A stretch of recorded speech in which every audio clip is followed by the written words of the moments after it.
So with the new year being upon us, I believe it's as good a time as any to go through the top MMORPGs out at the moment and list my opinions as to why I believe you should be playing them. There are still quite a few good MMORPGs out there, unique MMORPGs even, that are just not played, have gone unnoticed, or have slowly died. That is a shame, because back in the mid to late 2000s, MMORPGs were thriving. People definitely weren't nearly as picky as they are these days, and most people have since migrated to games like Overwatch, League, or PUBG.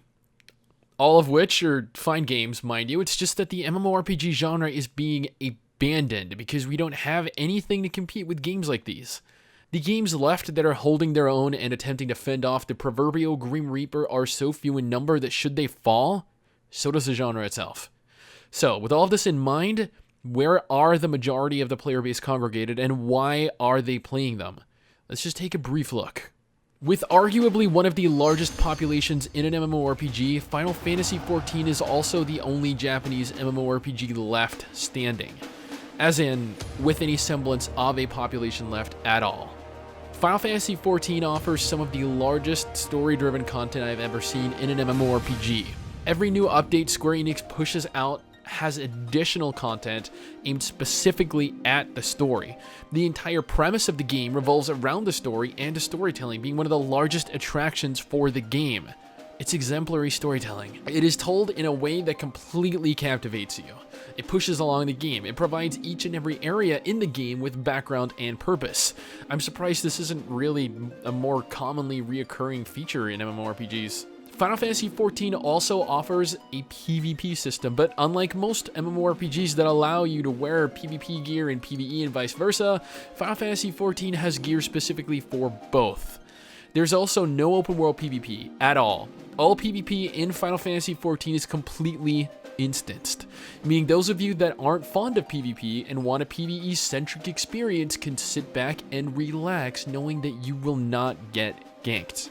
Final Fantasy XIV also has one of the best class systems in an MMORPG. You can level each and every single class on the same character, removing the need to make new characters every time you want to try a new class out. What this means is that in essence, you're given the opportunity to swap between what your party needs to complete the task you're given. And you already have gear on your character if you've played a similar role in the past. The game also offers various forms of PvE and leveling content, such as the main scenario quests, which are essentially the main story for Final Fantasy XIV that offers a large amount of XP as you continue through it.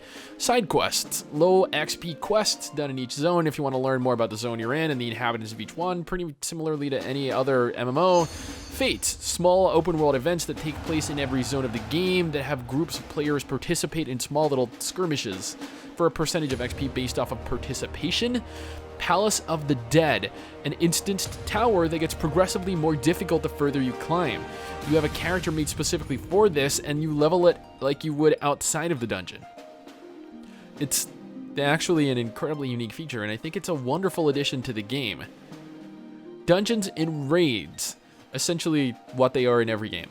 Primals, encounters where you face off against monstrous primals, which are, in essence, the summons from the main Final Fantasy games, tackling them throughout various difficulties. Clan hunts. Well, clan hunts are actually tasks players undertake that involve hunting down and slaying specified enemies. Players are awarded XP, gil, and clan marks. And now, leave quests, which are actually divided into 3 different subcategories. Battlecraft leaves have the player kill specific enemies within the designated area. Tradecraft leaves have the player craft a specific item and then turn it into an NPC. Fieldcraft leaves have the player harvest specific resources found throughout the world and then hand them over to the leave mate. Or leave, I don't even know how you pronounce that word. The sheer amount of content Final Fantasy XIV offers its player base is the reason the game is still such a titan in the MMORPG market and will likely continue to be if they continue to treat it with the care they have shown. Possibly the largest free-to-play, or at least semi-free-to-play MMORPG left alive, Guild Wars 2 offers players yet again another story-driven adventure.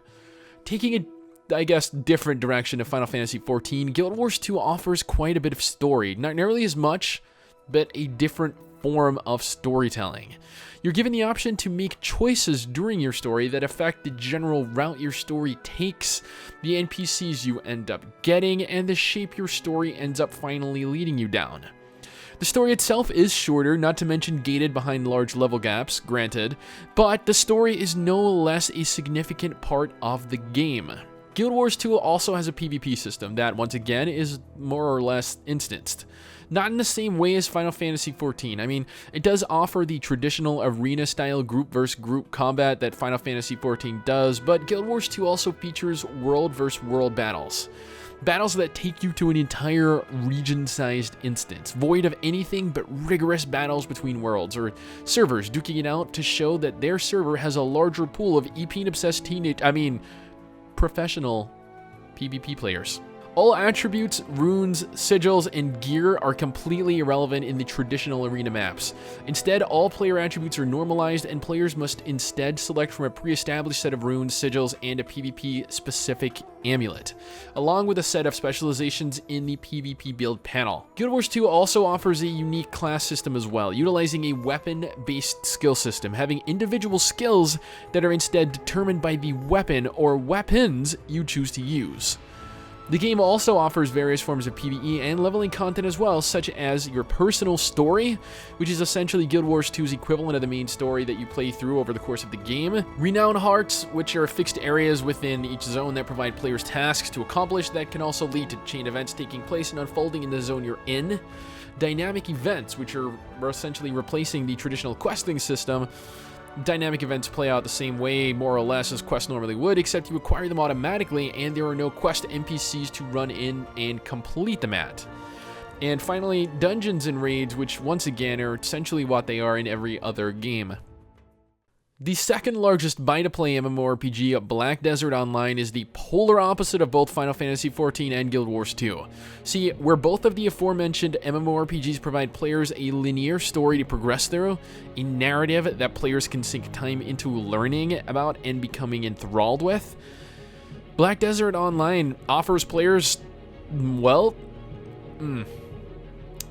see, the story in Black Desert is what you'd expect from a Korean hack-and-slash game. A story that, no offense to the player base, was translated by running it through Google Translate.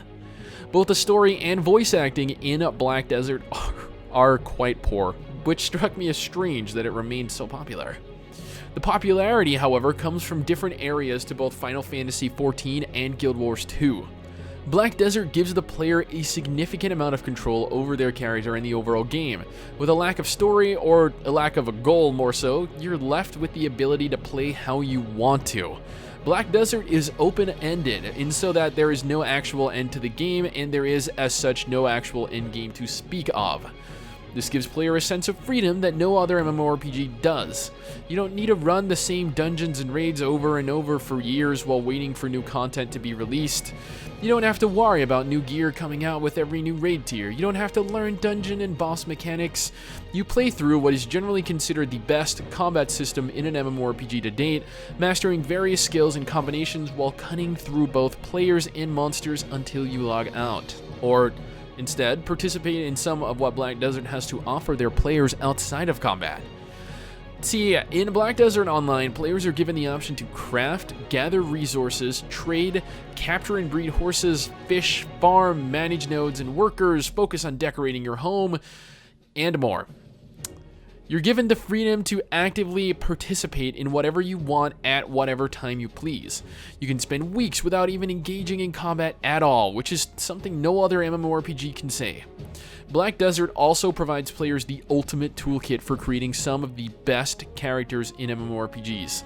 Players spend days crafting perfection that even God would envy. Finally, there's the PvP, the only MMORPG thus far to have open world PvP. Once you hit a certain level, you get marked for PvP, allowing you to go out and fight anyone you see over the required level.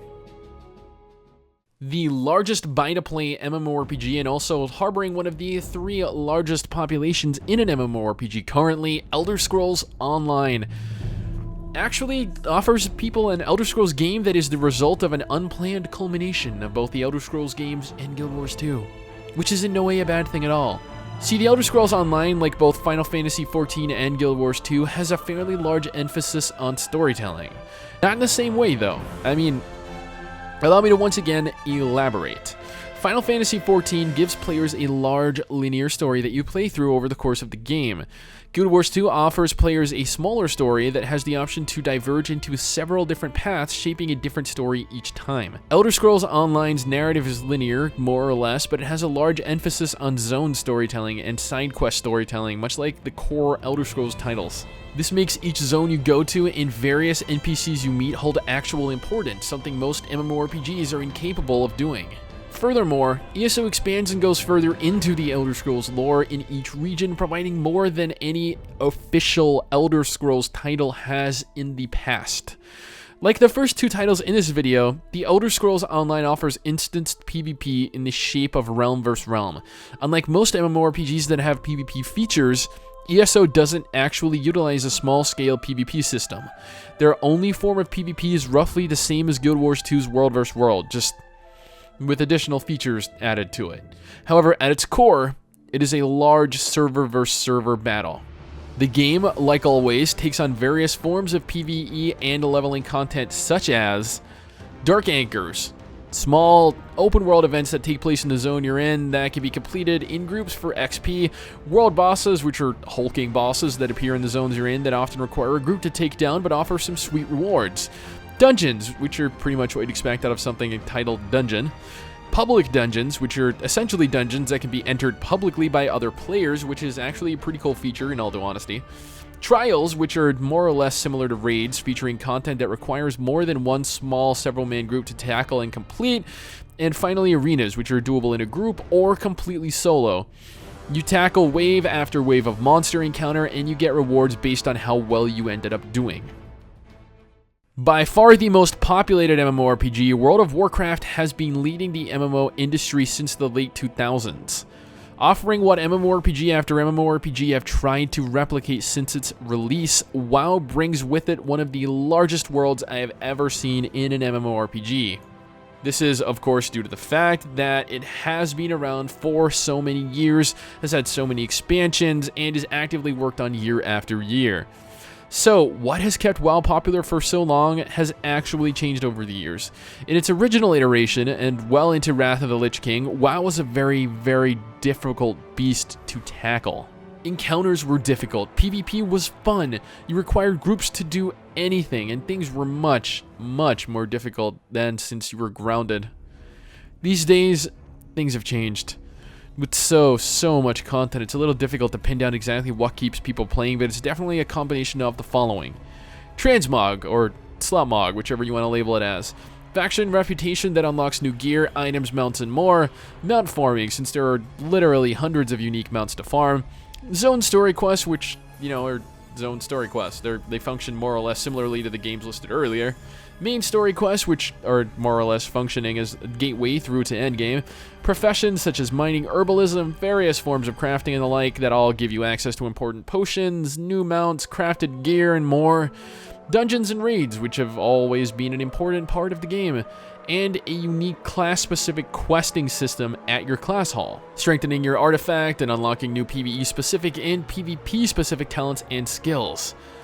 There are just so many features that people enjoy from different iterations of the game, since people enjoy different expansions and that content is still often available.